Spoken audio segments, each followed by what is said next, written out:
Moudjahidine. Oh purée de pommes de terre, c'est pas vrai ça.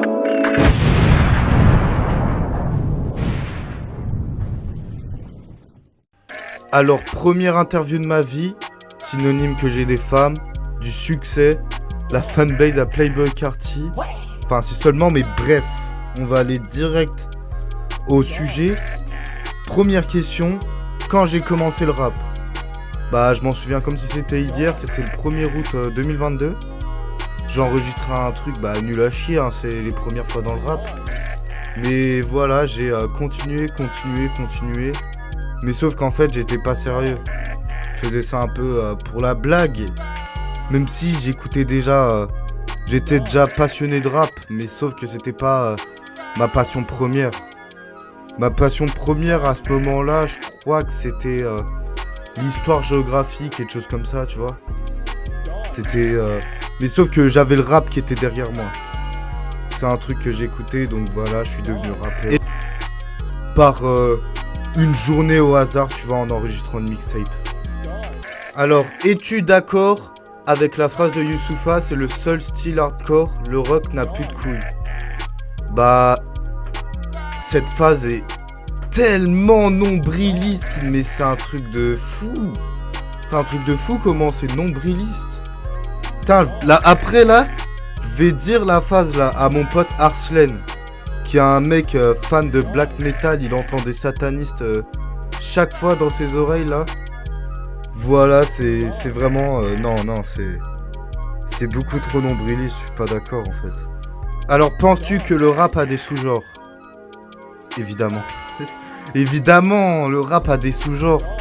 Sinon, on s'en serait été lassé si ça serait été la même chose des années 80 là. Avec les mecs des block parties qui rappent là.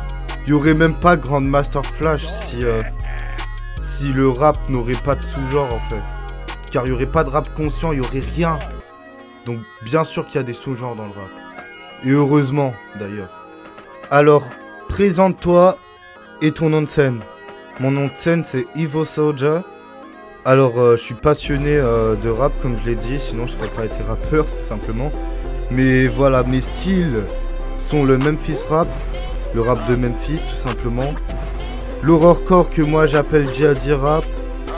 Parce que c'est de l'horrorcore islamique, personne n'a jamais entendu ça. Donc je me l'approprie. La jerk, les TDF type beats là, ils ont... Ça n'a pas vraiment de nom ce genre là, mais... voilà, je vais appeler ça TDF type beat. Puis voilà, je dirais que ma musique est futuristique. Car le prochain album là, les deux prochains albums là, il y en a un 2027. Je l'ai enregistré en 2027. L'autre, 2035, je l'ai enregistré en 2035, je vous parle de ce qu'il y a en 2035 et 2027. Donc voilà, vous aurez tout. Je vais pas trop spoiler, mais bref, ça va être là. Alors, pourquoi ce nom de scène? Alors, j'ai dû changer de nom de scène pour des questions juridiques. C'est pas une histoire genre The Unit, genre t'as un groupe de New Wave à San Francisco qui s'appelle The Unit, qui avait le même nom que Yandek, ou de Common Sense à Common, non, c'est pas du tout ça.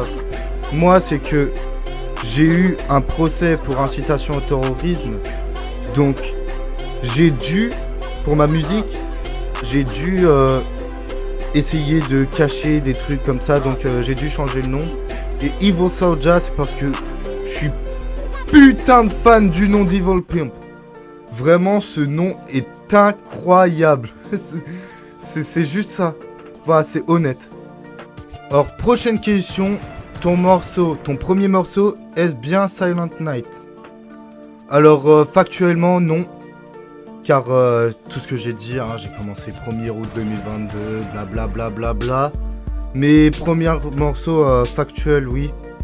Car avant, c'était un peu du grand n'importe quoi, là, maintenant. C'est un peu le renouveau, tu vois. La résurrection. Je suis passé d'un rappeur nul à chier à un bon rappeur.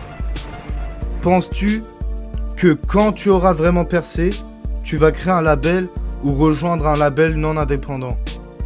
En fait, je pense que Déjà, je vais pas percer, mais genre percer dans le sens francophone, tu vois. Dans le sens français. Purement français, car percer, c'est...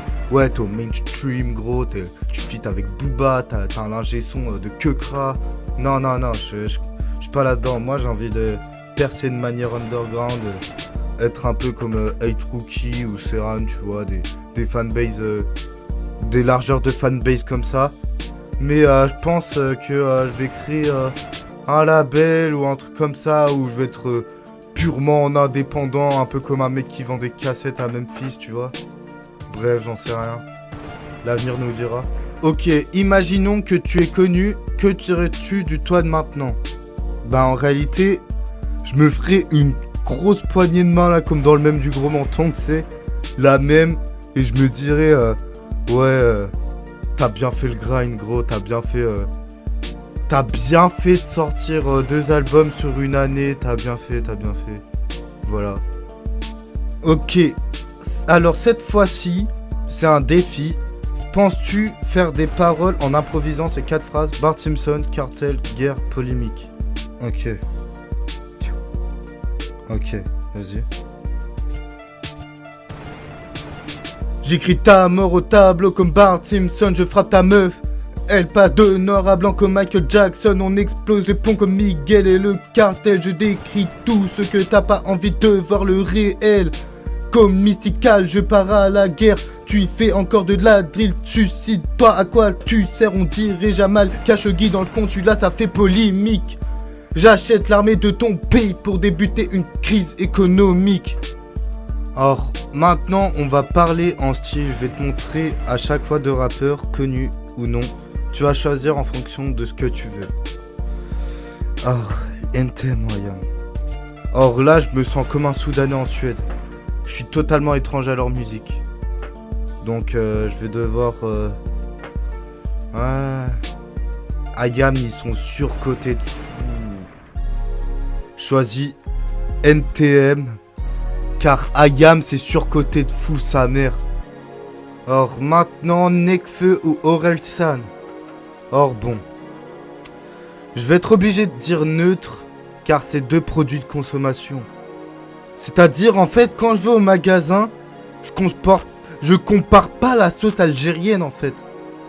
Les marques de sauce algérienne, je m'en fous, moi je veux de la sauce algérienne. J'ai envie de consommer de la sauce algérienne. Voilà, c'est pareil. Donc voilà, c'est des produits de consommation, j'ai pas grand chose à dire en fait. Bon bah voilà, ce sera tout. La première interview de ma vie, le succès. Bon, pour tous ceux que ça intéresse, 2e sommation arrive en mai, comme je l'ai dit. Laissez parler les ruines, je sais pas quand il va arriver. Un album avec Skinny Lord J. Il y a plein de trucs de prévus, je vous prévois du lourd. Du lourd comme Pulco, gros. Je vais vous éjaculer en fait du jus, du rap, du jus comme si c'était Pulco. Voilà. Putain, je me sens comme Freeze Corleone là, à terminer comme ça. Dédicace à Madjin. Et peace.